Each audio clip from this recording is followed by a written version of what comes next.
Alors finalement, qu'est-ce qu'on obtient? 2 fois 13 fois 3. 2 fois 13, donc c'était 26. 26 fois 3, bon, on a quand même un petit peu de calcul, hein. 78, mais vous voyez que les nombres restent raisonnables. 5 fois 7, 35 fois 3, 105. Moins, alors, cette fois 2 fois 2 fois 2, 8 fois 5, 40 sur 105. Comparez cette ligne avec celle qu'on avait à l'origine. Vous voyez la différence de nombre? C'est quand même beaucoup plus agréable à manipuler. Alors 78 moins 38, moins 40 pardon, égale 38 sur 105. Avantage supplémentaire.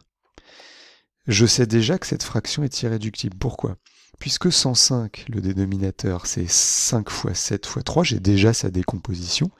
Je n'ai juste qu'à vérifier si 38, que j'ai obtenu au numérateur, est divisible soit par 3, soit par 5, soit par 7. Et c'est tout. Alors, 38 est-il divisible par 3? Bah non, puisque 3 plus 8 est égal à 11. Est-il divisible par 5? Bah non, il ne se termine pas par un 0 ou un 5. Et enfin, est-il divisible par 7? Non, puisque 38 n'est pas un résultat de la table de 7. Donc je sais directement, vous voyez, très facilement, que en plus, j'ai plus de travail, c'est fini, la fraction est irréductible. Double avantage de cette méthode que je vous encourage vivement à vous habituer à utiliser dès que vous le pouvez. Une dernière application, cette fois quand on a des multiplications et des divisions. Alors, voilà un exemple. Donc première chose à faire, si vous vous rappelez bien, c'est de réécrire le calcul en transformant la division en multiplication. C'était une des vidéos précédentes. Et attention, par contre, on multiplie par l'inverse de la fraction qui devait diviser. Donc 42 sur 45 devient 45 sur 42. Et maintenant, alors vous voyez que là, si on voulait calculer, on va dire, à l'ancienne, entre guillemets, on devrait tout multiplier en haut, tout multiplier en bas. Vous voyez les nombres? Imaginez les résultats qu'on obtiendrait. Ils seraient énormes. Et donc pour simplifier ça après, ce serait l'horreur.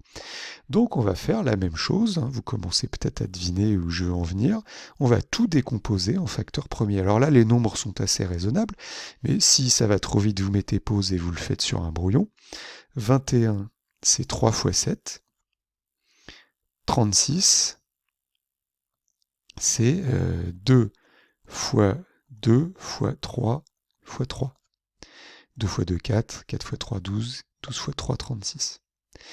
Alors, je vais prendre une très grande barre de fractions et je vais rassembler tout, parce que je vous rappelle que quand on multiplie des fractions, on multiplie les dénominateurs entre eux, donc ils vont tous se retrouver en haut, et on multiplie les dénominateurs en bas, ils vont tous se retrouver en bas, donc j'ai même pas besoin de les séparer.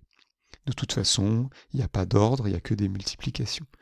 Donc là, je passe directement à mon fois 24. 24, c'est 2 fois 2 fois 3, que je dise pas de bêtises, non, j'ai oublié un 2, pardon. Donc 2 fois 2 fois 2 fois 3. En bas, j'en étais à 35, qui lui est égal à 5 fois 7.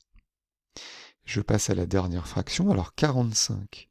45, c'est 3 fois 3 fois 5, et 42, c'est 2 fois 3 fois 7. Voilà.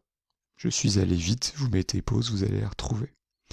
Et maintenant, je m'en donne à cœur joie, je barre tout ce que je peux en haut, en bas. Donc par exemple, j'ai un 3 là, je peux le barrer avec ce 3 là. Je vous rappelle qu'ils n'ont pas besoin d'être l'un au-dessus de l'autre, il n'y a pas d'ordre. Le 7 avec ce 7 là, par exemple. Ce 2 avec ce 2. Ce 2 avec ce 2. Ce 2 avec ce 2. Alors qu'est-ce qui me reste? Ce 3 avec ce 3. Vous voyez que là, on peut en fait beaucoup simplifier. Ce 5 avec ce 5. Et enfin, ce 3, par exemple, avec ce 3-là. Et là, normalement, voilà, on a terminé. Il n'y en a plus. Et on obtient, finalement, tout simplement 3 septièmes. Donc si vous n'êtes pas convaincu, je vous invite à revenir à l'ancienne méthode pour comparer. Et vous allez voir la galère que c'est pour simplifier Déjà pour calculer, puis pour simplifier. Ou alors évidemment, il faut utiliser une machine qui a déjà été programmée pour le faire à votre place. Mais bon, c'est une autre histoire.